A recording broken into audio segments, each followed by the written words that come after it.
So in this module, we'll be studying how to extract copper from the copper pyrites. The composition of copper pyrite is CuFeS2. Extraction of copper from the copper pyrite involves following steps. We know usually the copper is extracted from copper pyrite ore and the composition is CuFeS2. So in the beginning, the copper pyrite ore is crushed and grinded to form a fine powder. That powder ore is treated to concentration process. Okay, you know what is concentration? Concentration in the sense it is a process in which the impurities are totally removed from the ore.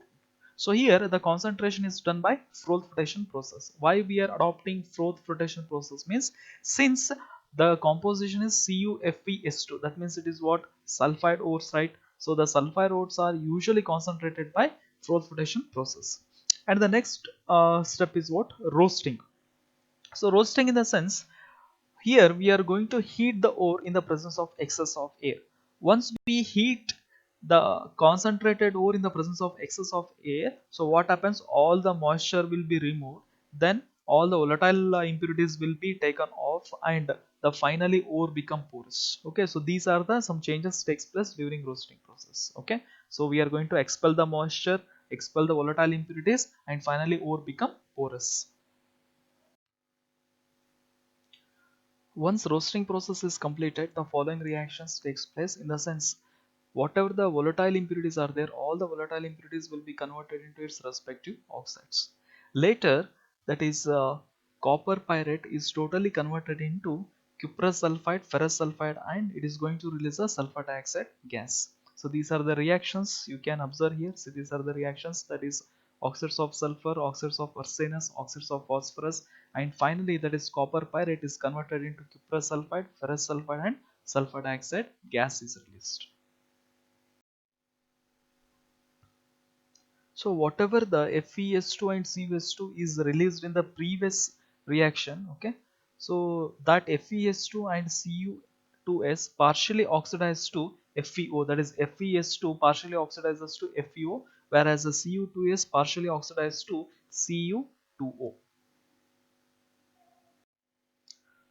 Once roasting is done, so we need to follow one more step, that is called as smelting. Okay, so in the smelting process, the roasted ore, powder coke, and sand, it acts as a flux. Okay, these three mixtures, roasted ore, flux in the sense sand, as well as coke, is taken in a blast furnace. A current of hot air is passed through the bottom of the furnace. Okay, see here, this is from here we need to pass the, that is what, current of air, in the sense hot air is passed through these tires, they are called as tires.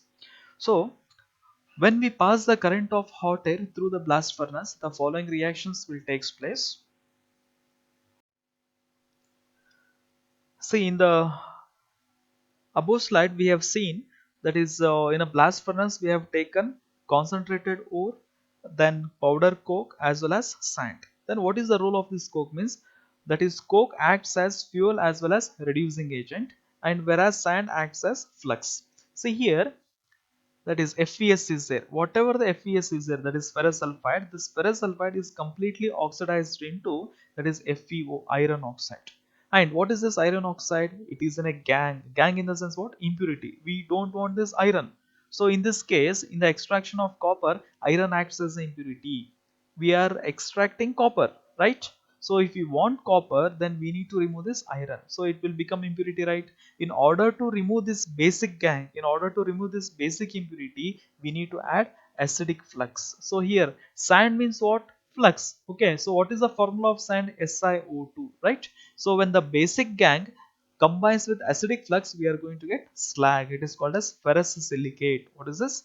Ferrous silicate. So whatever the iron oxide is there, so that iron oxide is removed in the form of slag, ferrous silicate.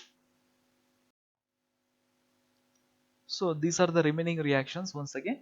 See here, the cuprous sulfide is there, no? So this cuprous sulfide, it will oxidize to Cu2O plus SO2, sulfur dioxide gas is released. And whatever this Cu2O is there, it will once again react with FeS and it will convert into Cu2S. In the sense, it is going to convert back into once again cuprous sulfide plus iron oxide is obtained. Now, the unconverted cuprous sulfide, try to understand. The unconverted cuprous sulfide and ferrous sulfide is called copper matte. So what is copper matte? The unconverted cuprous sulfide and ferrous sulfide is called as copper matte. So this is nothing but impurity. Okay, so this is unconverted cuprous sulfide and that is ferrous sulfide is called as copper matte, and this copper matte is taken for the further process, in the sense it is sent for one more process, and that process name is called as Bessemerization. So now we are going to discuss about the Bessemerization process. So for the Bessemerization process, we need to take that is a Bessemer tank. So this is Bessemer tank, which is a pear-shaped tank. So inside it is lined with basic basic substances, in the sense it may be like silica, in the sense sand. Inside it is completely lined with a silica, and see this is that is called as tire, TUYERS. Okay, that is the tires through which we are going to pass a hot air. So during process we need to take that is copper matte, that is what unconverted ferrous sulfate and cuprous sulfide is called as copper matte. Copper matte as well as sand is taken in a tank, and a current of hot air is passed through the tank. Then the following reactions takes place.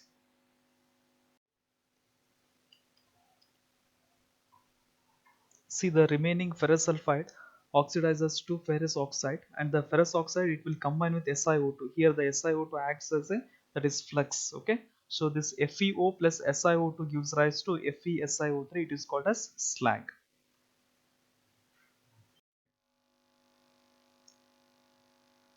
Copper matte also consists of cuprous sulfide.